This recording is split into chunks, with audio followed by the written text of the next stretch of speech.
샬롬, 이동춘 목사입니다. 오늘도 여러분의 삶이 주님의 평안으로 가득하시길 기원하며 하나님의 말씀을 나누겠습니다. 오늘 주시는 말씀은 고린도후서 4장 16절로부터 18절 말씀입니다. 그러므로 우리가 낙심하지 아니하노니 우리의 겉사람은 낡아지나 우리의 속사람은 날로 새로워지도다.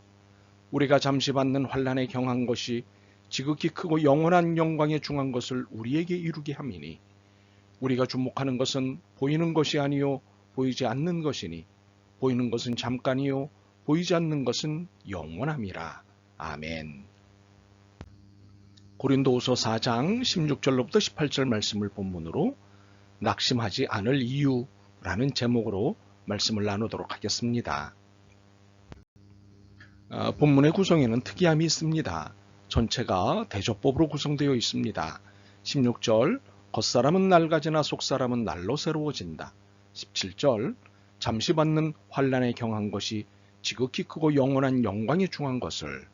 18절 보이는 것이 아니요 보이지 않는 것이니 보이는 것은 잠깐이요 보이지 않는 것은 영원함 등이 바로 그것입니다. 이러한 대조법을 사용하는 데는 이유가 있습니다. 메시지의 강조점을 부각하고자 함이지요. 무엇보다도 우리가 믿는 그리스도께서 우리에게 바라시는 바를 보다 명확하게 알 수 있게 하기 위해서입니다. 그리고 무엇을 결단하라고 하시는지를 보다 분명히 읽을 수 있게 하기 위해서입니다. 그리고 어떻게 살라고 하시는지를 보다 확실하게 들을 수 있게 하기 위해서입니다. 본문에서 우리가 제일 먼저 만나는 말씀은 그러므로 우리가 낙심하지 아니하노니 라는 말씀입니다. 이것은 매우 담대한 신앙 고백입니다. 낙심이란 바라던 일을 이루지 못하여 마음이 상한 상태입니다. 그러므로 이 고백은 바라던 일을 이루지 못해도 마음이 상하지 않는다는 것입니다. 그러니 담대한 신앙 고백이라 볼 수 있습니다. 그런데 어떤 경우에도 낙심하지 않는다는 이 담대한 신앙 고백을 두고 혹시 괜한 자존심 혹은 똥배짱 아니냐고 의심할 수도 있습니다. 충분히 가능한 의심입니다. 그러나 신앙은 자존심이 아니라 진실입니다. 낙심하지 않는다는 고백이 고린도후서 4장 전체에 걸쳐서 3번 나타납니다. 1절, 8절 그리고 16절입니다. 1절은 불안정적이 나지만 하나님의 긍휼을 잊고 있기에 낙심하지 않는다는 것입니다. 8절은 질그릇과 같은 연약한 내 안에 보배이신 구원자 예수 그리스도가 계시기에 낙심하지 않는다는 것입니다. 그리고 16절은 14절에 낙심하지 않는 이유가 있습니다. 주 예수를 다시 살리시니가 예수와 함께 우리도 살리사 너희와 함께 그 앞에 서게 하실 줄을 아노라. 다시 살아난다는 확신 때문에 낙심하지 않는 것입니다.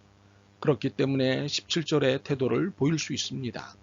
우리가 잠시 받는 환난에 경한 것이 지극히 크고 영원한 영광에 중한 것을 우리에게 이루게 함이니 이렇게 낙심하지 않는 이유가 분명하니 이것을 자존심이니 똥배짱이니 라는 등의 비아냥거림을 받아도 낙심하지 않고 무심하게 받아넘길 수 있는 것입니다. 참으로 일시적인 것과는 비교할 수 없는 영원한 것을 보장받은 우리이기에 보일 수 있는 담대함입니다. 이처럼 신앙인인 우리에게 있어 중요한 태도가 낙심하지 않는 것입니다. 사실 낙심은 곧바로 근심과 염려로 연결됩니다. 이 근심과 염려는 믿음과 소망을 방해합니다. 결국 비신앙적 태도를 확장시키지요. 그래서 불만을 갖게 되고 불평을 하게 됩니다.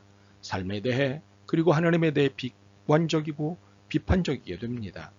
그러므로 건강하고 바람직한 신앙적 태도는 낙심하지 않는 것에 있습니다. 그런데 낙심하지 않는 삶에서 우리가 놓치지 말아야 할 사실이 있습니다. 우리의 겉사람은 낡아지나 우리의 속사람은 날로 새로워진다는 사실입니다. 겉사람은 육체를 말합니다. 속사람은 신앙을 가진 영혼을 말합니다. 우리는 육체의 낡아짐에 대해 당황하는 경향이 있습니다. 육체는 세월을 거슬러 가는 것이 아님에도 이전과 달라지는 체력, 시력, 청력, 그리고 입맛과 식욕에 대해 불안해하는 경향이 있습니다. 그러나 우리의 육체는 낡아지게 돼 있습니다. 이것을 인정하는 것이 낙심하지 않는 삶에서 필요합니다. 그런데 영혼인 속사람은 날마다 새로워지고 있다는 사실입니다. 이 사실이 낙심하지 않는 삶에 힘을 보탭니다. 그런데 여기에 결정적인 힘이 되는 것은 18절입니다. 우리가 주목하는 것은 보이는 것이 아니요 보이지 않는 것이니 보이는 것은 잠깐이요 보이지 않는 것은 영원함이라. 우리는 보이는 것을 추구하는 사람이 아닙니다. 보이는 것은 낡아지고 가볍고 잠깐만 있는 것이기 때문입니다. 우리는 보이지 않는 것을 추구하는 사람입니다. 보이지 않는 것은 날마다 새로워지고 크고 영원한 것이기 때문입니다. 보이지 않는 것은 하나님 나라입니다. 이렇게 하나님의 나라가 거룩한 후원자가 되어 있는데 무엇이 불안할 일이며 불평의 요소가 되겠습니까?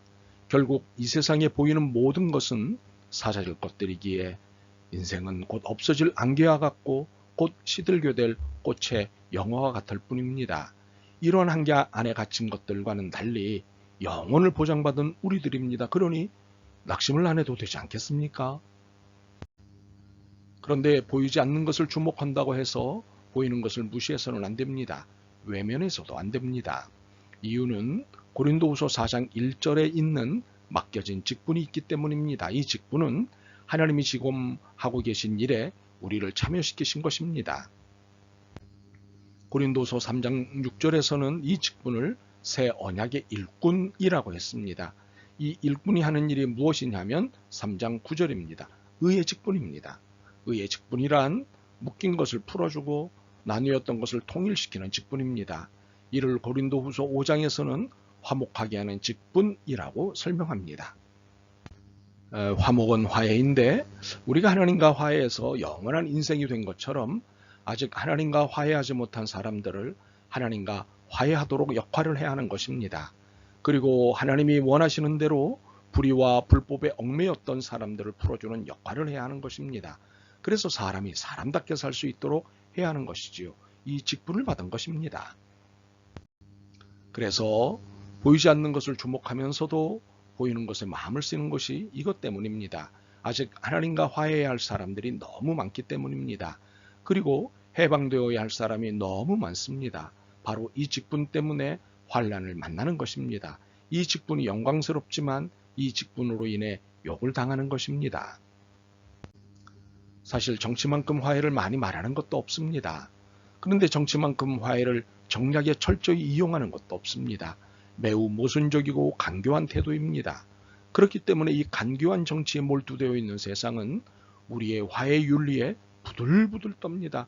처신들의 거짓된 처신이 드러나기 때문입니다. 그래서 우리의 화해 직분에 대해 난동을 부리고 박해를 가하는 것입니다. 그렇기에 우리의 화해 사명은 십자가의 길입니다. 그렇다고 우리가 낙심할 이유는 없습니다. 우리에게는 잠깐 보이다 없어지는 것이 아닌 크고 영원한 것이 있기 때문입니다. 고린도후서 5장 1절입니다. 만일 땅에 있는 우리의 장막집이 무너지면 하나님께서 지으신 집 곧 손으로 지으신 것이 아니요 하늘에 있는 영원한 집이 우리에게 있는 줄 아느니라. 이 세상에 그 어느 것도 영원하지 않습니다. 일시적이고 제한적입니다. 언젠가는 반드시 무너지게 될 것들입니다. 그런데 구원받은 우리는 이 세상의 삶이 끝나자마자 이어지는 영원한 삶이 약속되어 있습니다. 그렇기에 지금을 참고 살아내는 것입니다. 그렇기에 이 직분을 감당해낼 수 있는 것입니다. 기억하십시오.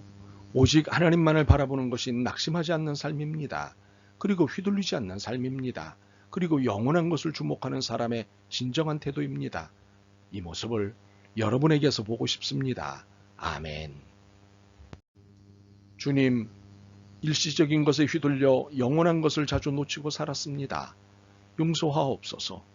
영원한 진리를 붙잡고 좌로든 우로든 치우치지 않는 믿음을 놓치지 않게 도와주옵소서.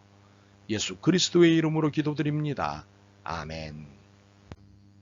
오늘도 여러분의 믿음과 삶을 응원합니다. 사랑합니다.